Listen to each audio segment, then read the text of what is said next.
새벽 6시, 문성호는 습관처럼 눈을 뜬다. 70이 넘은 몸이지만 아침은 여전히 그의 것이었다. 창밖으로 제주 서귀포의 차가운 바람이 들어온다. 그는 낡은 작업복을 입고 마당으로 나섰다. 귤 농장은 작았지만 성호에겐 평생의 터전이었다.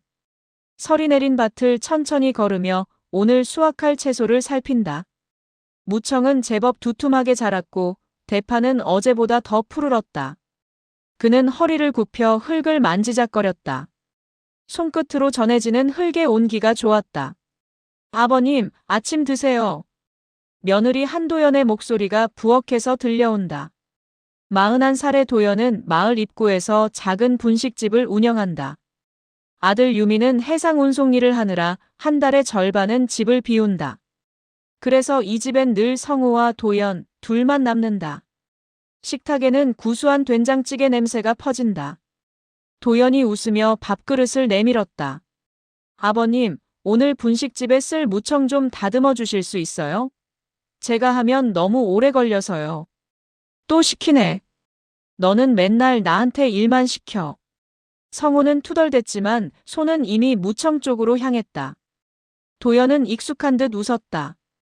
그래도 아버님이 제일 잘하시잖아요. 전 진짜 농사는 서툴러요. 성호는 고개를 돌렸지만 입가엔 미소가 번졌다. 사실 그는 이런 순간들이 좋았다. 누군가 자신을 필요로 한다는 것, 아직 쓸모 있는 사람이라는 것. 그 사실이 그를 살아있게 했다. 오전 내내 성호는 무청을 다듬고 대파를 씻었다. 도연은 그 옆에서 분식집 준비를 했다. 두 사람은 말없이 각자의 일을 했지만 그 침묵은 불편하지 않았다. 오히려 편안했다. 아버님 덕분에 오늘도 국물이 맛있겠어요. 도연의 말에 성호는 헛기침을 했다. 맛은 내 솜씨지, 내가 뭘 했다고. 하지만 그의 얼굴엔 뿌듯함이 가득했다. 저녁이 되어 유민이 돌아왔다. 그는 현관문을 열자마자 한숨을 쉬었다. 또 아버지한테 일 시켰어? 도연은 당황한 표정으로 남편을 바라봤다. 아니, 그게 아니라.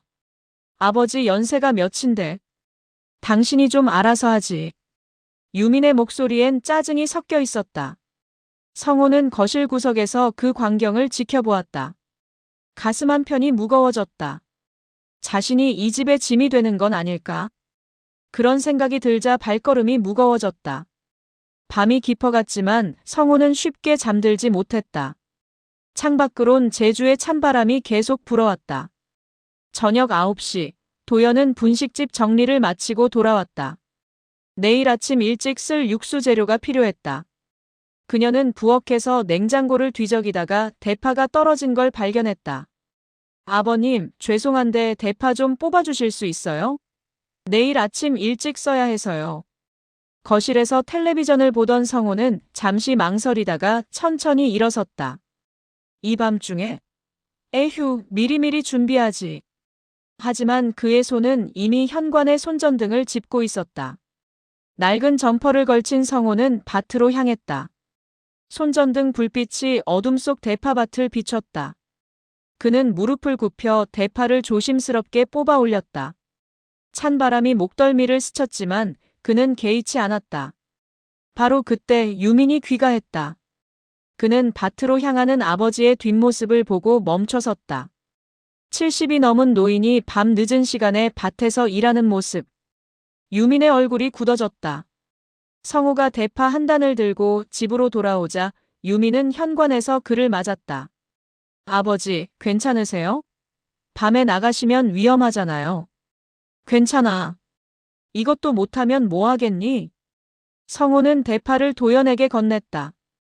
도연은 고맙다는 인사를 했지만 유민의 표정을 보고 불안해졌다. 성호가 방으로 들어가자 유민은 참았던 말을 쏟아냈다. 왜 또 아버지한테 시켜?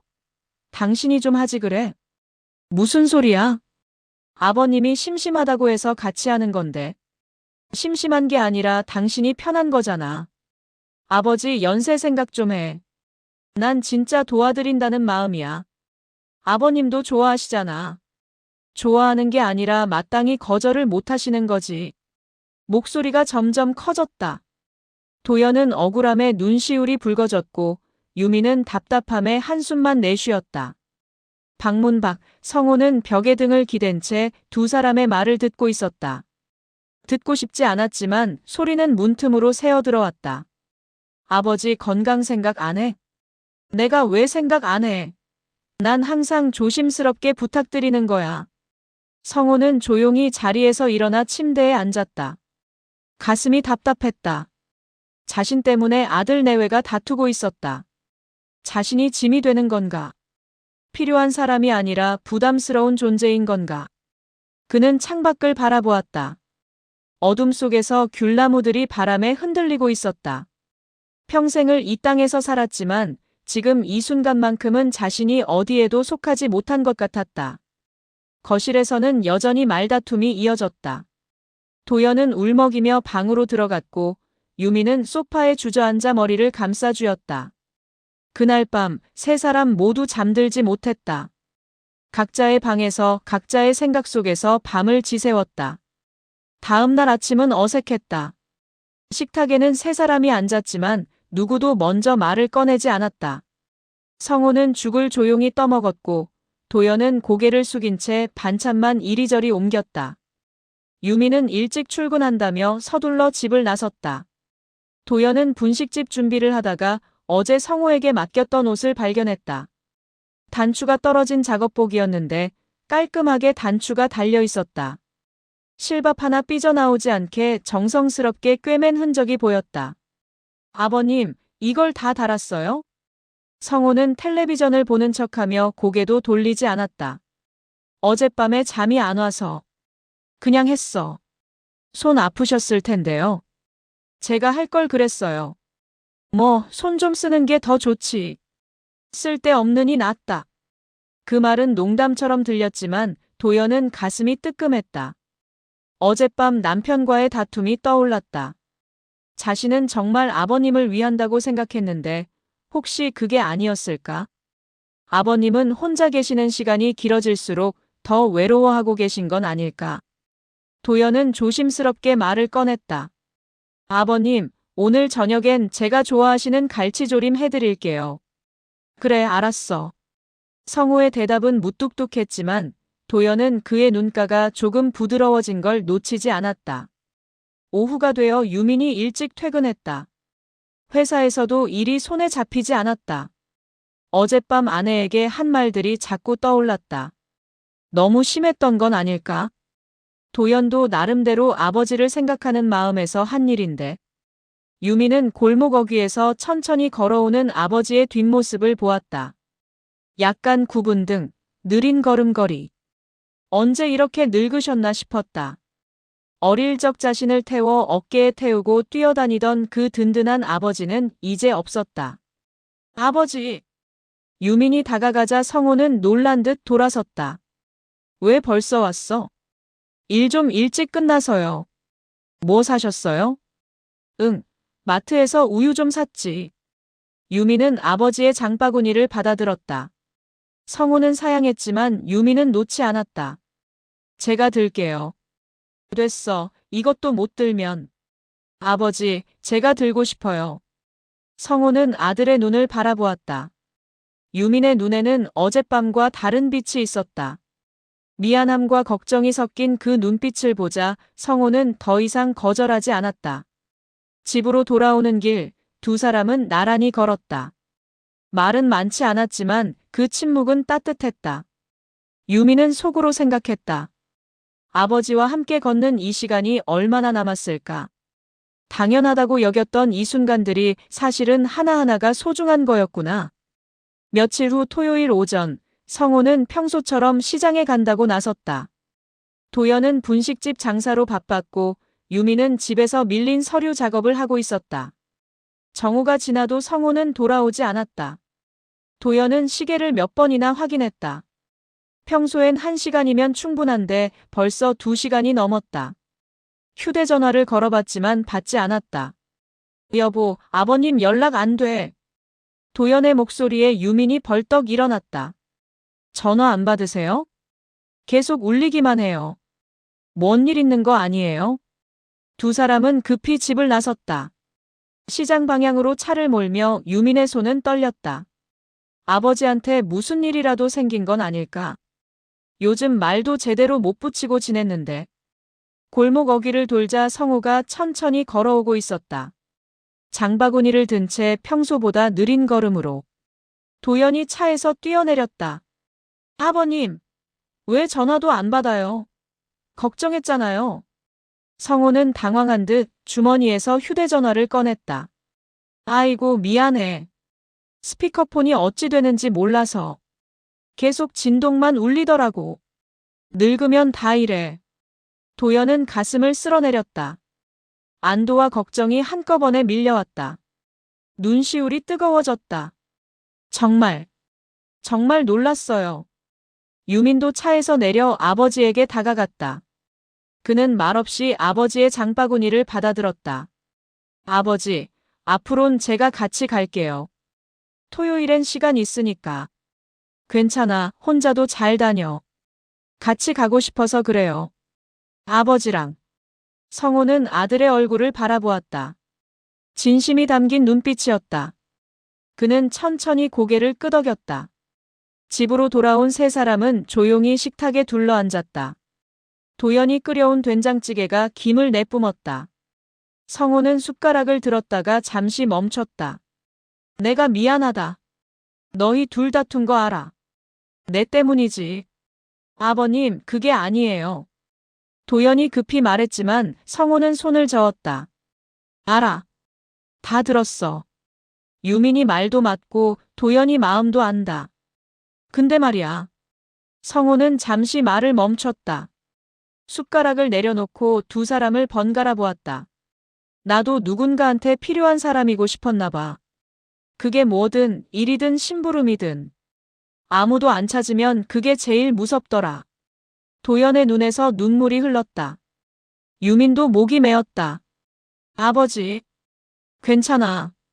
이제 알았으니까. 너희도 나 걱정하는 거. 고맙다. 유민은 말없이 아버지의 그릇에 반찬을 더 얹어주었다. 서툴지만 그 안엔 진심이 담겨 있었다. 도연도 국을 더 떠서 건넸다. 밖에선 찬바람이 불었지만 식탁 위엔 따뜻한 김이 피어올랐다. 세 사람은 천천히 밥을 먹었다. 오랜만에 편안한 저녁 식사였다. 며칠 후 토요일 아침이었다. 유미는 약속대로 아버지와 함께 시장에 나섰다. 성호는 처음엔 어색해했지만 아들과 나란히 걷는 게 나쁘지 않았다. 아버지, 이거 사요. 좋아하시잖아요. 유민이 고등어를 집어들자 성호는 손사래를 쳤다. 괜찮아, 집에 있어. 없어요. 어제 다 먹었어요.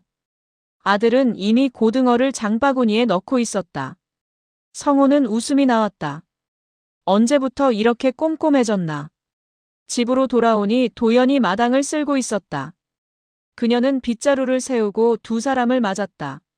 아버님, 오늘 분식집 재료 준비 어떻게 할까요? 성호가 대답하려는데 유민이 먼저 나섰다. 제가 도와드릴게요. 아버지는 좀 쉬세요. 너 할 줄 알아? 배우면 되죠. 도연은 놀란 듯 남편을 바라보았다. 유미는 멋쩍게 웃으며 소매를 걷어붙였다. 그날 오후 세 사람은 함께 부엌에 모였다. 성호는 무청을 다듬고 유미는 서툴게 대파를 씻었으며 도연은 육수를 끓였다. 좁은 부엌이었지만 답답하지 않았다. 아버님, 앞으로 농사일 물이 되면 언제든 말해주세요. 도연이 조심스럽게 말했다. 아버님 건강이 더 중요해요. 제가 조금 서툴러도 배우면 되니까요. 성호는 손을 멈추고 며느리를 바라보았다. 일 시킨다고 기분 나쁜 적 없다. 오히려 고마웠어. 그래도 누가 날 불러주기라도 하니 얼마나 좋은지 아나. 살다 보니 제일 무서운 건 아무도 찾지 않는 거더라. 도연과 유미는 그 말에 아무 말도 할 수 없었다.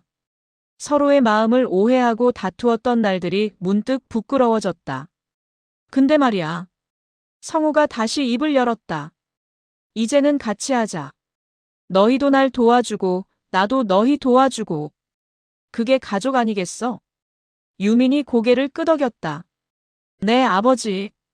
같이 해요. 앞으로. 저녁이 되자 밖에는 한겨울 바람이 불었다. 하지만 거실엔 따뜻한 공기가 가득했다. 세 사람은 소파에 나란히 앉아 텔레비전을 보았다. 특별한 대화는 없었지만 그 침묵은 평화로웠다. 성호는 창밖을 바라보았다. 귤나무들이 바람에 흔들리고 있었다. 저 나무들도 서로 기대며 바람을 견디는구나. 혼자였다면 꺾였을 가지들이 함께여서 버티는 거겠지. 함께 산다는 건 서로에게 햇살이 되어주는 거구나. 성호는 속으로 중얼거렸다. 도연이 따뜻한 차를 건넸고 유민이 담요를 덮어주었다. 작은 손길들이었지만 그 안엔 커다란 사랑이 담겨 있었다. 밤이 깊어갔다. 제주의 찬바람은 여전히 불었지만 이 집안은 어느 때보다 따뜻했다. 성호는 잠들기 전 마지막으로 생각했다.